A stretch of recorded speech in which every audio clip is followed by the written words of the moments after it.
নমস্কার। আজ ৬ তারিখ শুক্রবার। প্রথমেই দেখে নেব আজকের সংবাদ শিরোনাম। সাত সকালে সন্দীপ ঘোষের বাড়ির সামনে ইডি তল্লাশি চলছে একাধিক ঘনিষ্ঠের বাড়িতেও। দেশে খারাপ ঘটনা ঘটলে কেন্দ্রীয় সম্মান পদ ছাড়বেন তো, প্রশ্ন কুণালেরও।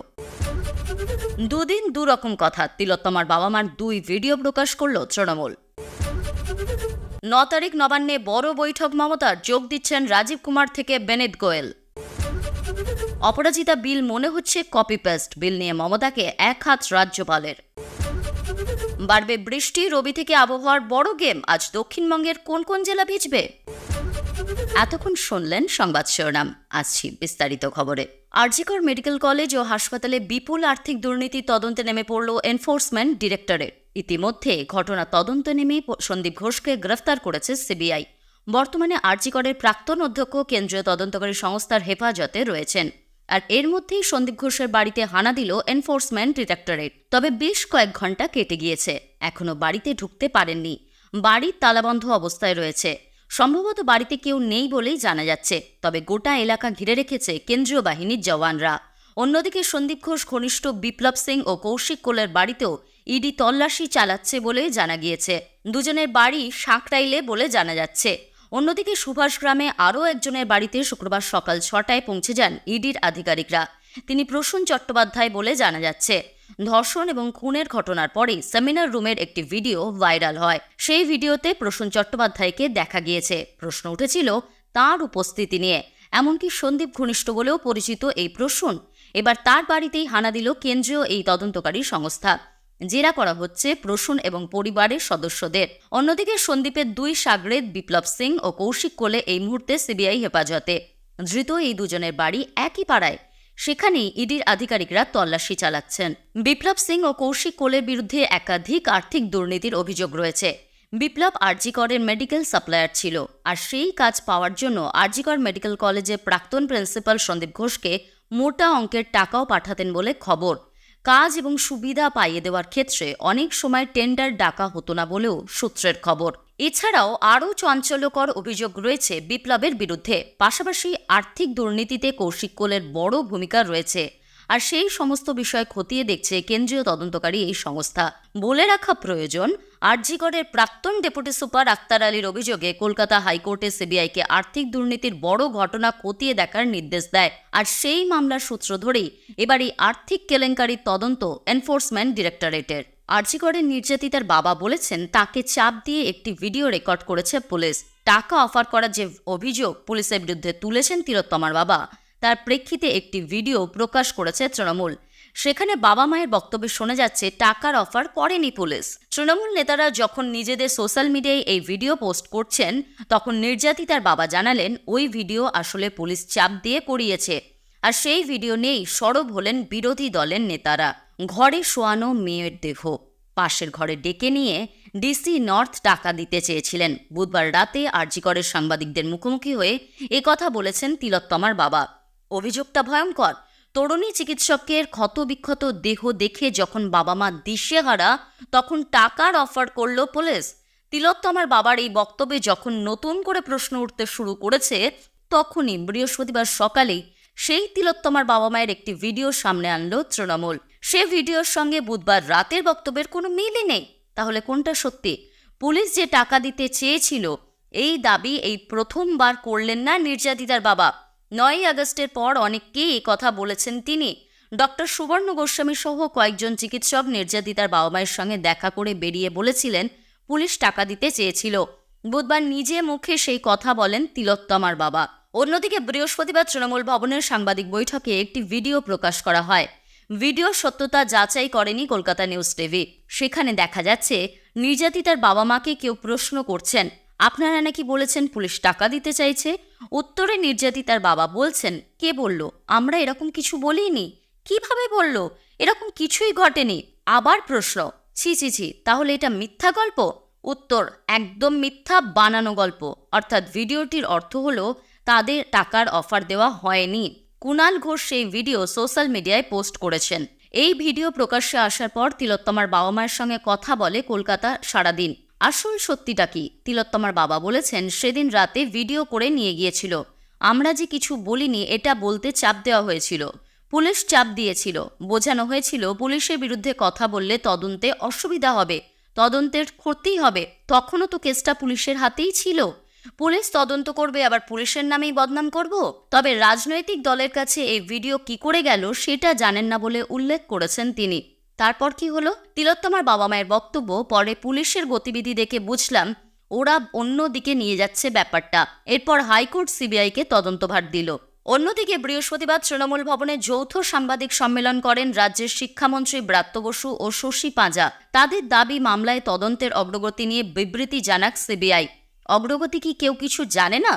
কিচ্ছু পায়নি সিবিআই এর তরফে। বিজেপি বলছে প্রমাণ লোপাট করেছে। কি করেছে, কেন করেছে, কারা করেছে সিবিআই জানাচ্ছে না। এই উত্তর জানানোর দাবি জানান ব্রাত্য বসু। অন্যদিকে রাজ্যের অপর মন্ত্রী শশী পাঁজা বিজেপিকে নিশানা করে বলেন, সিজিও অভিযান করছেন না কেন? সিবিআই এত দেরি করছে, উত্তর চাইবেন না কেন? বিজেপি জাস্টিস চায় না, রাজনীতি করছে, বিল নিয়েও রাজনীতি করছে।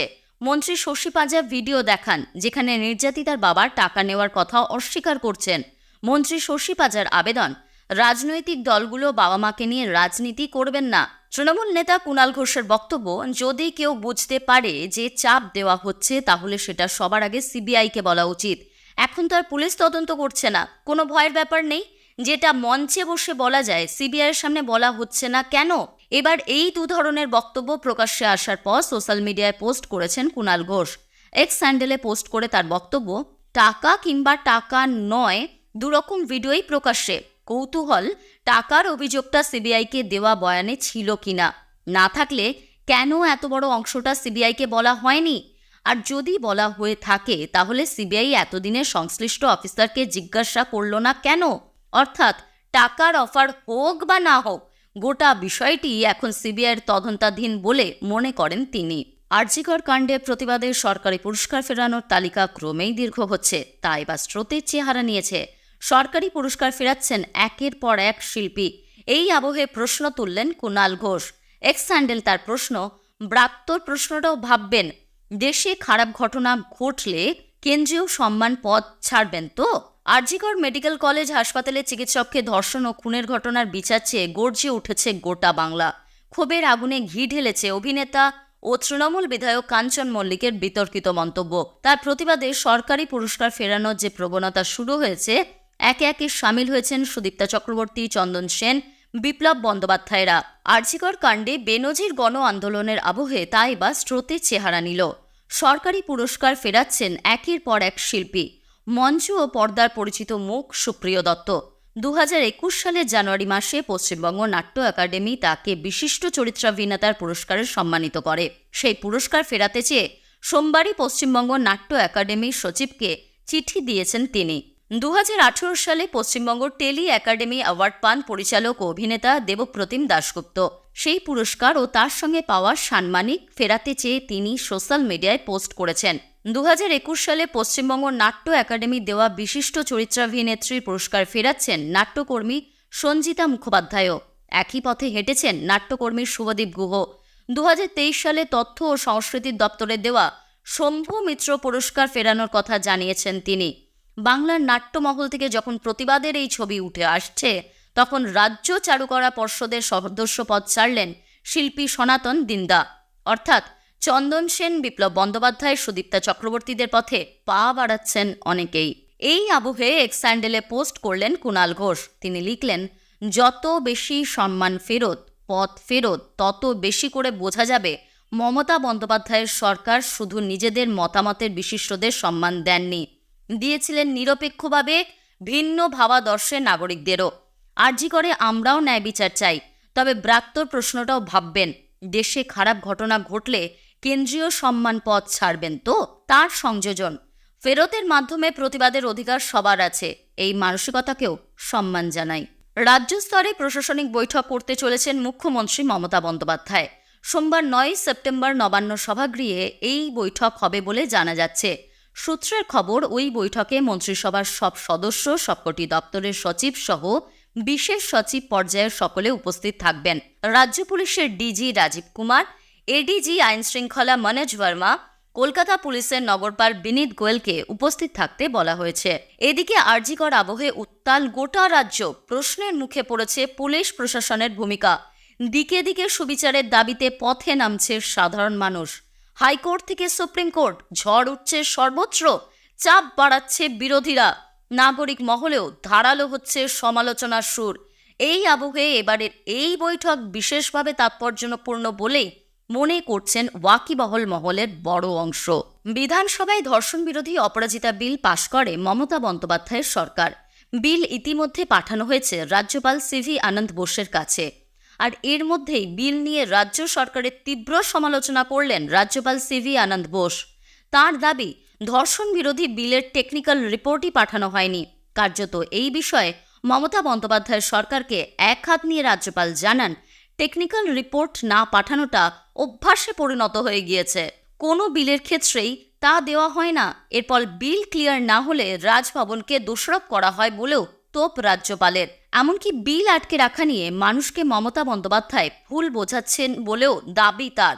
শুধু তাই নয়, বাংলার মানুষকে বিভ্রান্ত করতে ধর্নার হুমকি দেওয়া হচ্ছে। একই কারণে বেশ কিছু বিল রাষ্ট্রপতির কাছে মুলতবি রয়েছে। আর সেই বিষয়ে মুখ্যমন্ত্রী অবগত বলেও তোপ রাজ্যপাল সিভি আনন্দ বোসের। অন্যদিকে ধর্ষণ বিরোধী অপরাজিতা বিলেরও সমালোচনা করেন তিনি। বলেন, অন্ধ্রপ্রদেশ, মহারাষ্ট্র, অরুণাচল প্রদেশে এই জাতীয় বিল পাস হয়েছে। অপরাজিতা তারই কপি পেস্ট বলেও মনে হচ্ছে বলে মন্তব্য রাজ্যপাল বোসের। এক আধিকারিক জানিয়েছেন, ধর্ষণ বিরোধী অপরাজিতা বিলের সঙ্গে কোনো টেকনিক্যাল রিপোর্ট পাঠানো হয়নি রাজ্যের তরফে, যা একেবারেই বাধ্যতামূলক বলে দাবি ওই আধিকারিকের। কিন্তু অনেক ক্ষেত্রেই তা মানা হচ্ছে না বলে মন্তব্য। বলে রাখা প্রয়োজন, বিশেষ অধিবেশন ডেকে গত ৩রা সেপ্টেম্বর বিধানসভায় ধর্ষণ বিরোধী অপরাজিতা বিল পাশ হয়। এই বিলকে সমর্থন করেন বিরোধী দলনেতা শুভেন্দু অধিকারী সহ বিজেপি বিধায়করা। বিল পাসে সমর্থন করলেও কবে তা কার্যকর হবে তা নিয়ে মমতা বন্দ্যোপাধ্যায়কে প্রশ্ন করেন বিরোধী দলনেতা। উত্তরে মুখ্যমন্ত্রী জানান, বিলটিকে রাজ্যপালকে বলুন দ্রুত সই করে দিতে, এরপর কার্যকর হয় কিনা দেখবেন।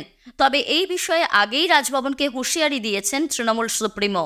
জানিয়েছেন, বিলে রাজ্যপাল সই না করলে রাজভবনের বাইরে ধর্নায় বসবে মহিলারা। ফের বৃষ্টি বাড়ার সম্ভাবনা দক্ষিণবঙ্গে। আবহাওয়া দপ্তর জানিয়েছে, আগামী 7 দিন দক্ষিণবঙ্গের সবকটি জেলাতেই হালকা থেকে মাঝারি বৃষ্টির সম্ভাবনা। হাওয়া অফিস সূত্রে খবর, ফের নতুন করে বঙ্গোপসাগরে নিম্নচাপ তৈরির সম্ভাবনা রয়েছে। আগামী 24 ঘন্টায় সেই নিম্নচাপ তৈরি হতে পারে বলে মনে করা হচ্ছে। এর ফলে শনিবার থেকে দক্ষিণবঙ্গে বৃষ্টির সম্ভাবনা থাকছে। শুক্রবার ও শনিবার আপাতত ভারী বৃষ্টির পূর্বাভাস দেওয়া হয়নি দক্ষিণবঙ্গের কোনো জেলাতেই। বজ্রবিদ্যুৎ সহ হালকা থেকে মাঝারি বৃষ্টির সম্ভাবনা রয়েছে। এদিন বজ্রবিদ্যুতের পূর্বাভাস রয়েছে হাওড়া, দক্ষিণ 24 পরগনা, পূর্ব মেদিনীপুর, বাঁকুড়া, বীরভূম ও মুর্শিদাবাদ জেলায়। আজ অধিক বৃষ্টির সম্ভাবনা রয়েছে উত্তর ও দক্ষিণ 24 পরগনা, পুরুলিয়া, 2 বর্ধমান, মুর্শিদাবাদ, নদিয়ায়। শনিবার গণেশ চতুর্থীর দিন থেকে আরও বৃষ্টি বাড়ার সম্ভাবনা রয়েছে। আজ কলকাতা ও সংলগ্ন এলাকা আকাশ অংশত মেঘলা থাকতে পারে, ভারী বৃষ্টি হবে না। শুক্রবার কলকাতায় হালকা থেকে মাঝারি বৃষ্টি কিংবা বজ্রবিদ্যুতের পূর্বাভাস রয়েছে। খবর এখনকার মতো এই পর্যন্তই। ধন্যবাদ।